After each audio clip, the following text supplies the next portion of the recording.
Imagine that you're facing a problem with your web servers. You have two servers in place.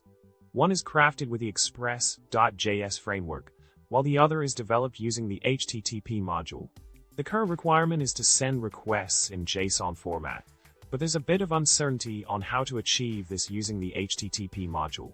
The dilemma lies in ensuring that the callback function of the Express.js app can receive these JSON requests correctly. Quite a classic problem, isn't it?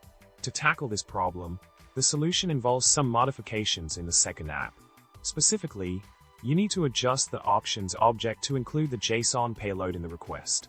By changing the method to post for sending the JSON data, setting the correct headers, and ensuring the content length, you're on the right track.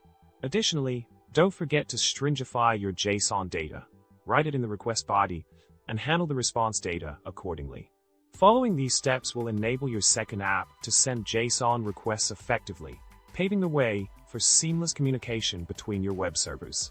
In summary, by updating the options object in the HTTP module with the necessary configurations to include JSON data in the request, you can bridge the gap between your Express.js and HTTP servers flawlessly.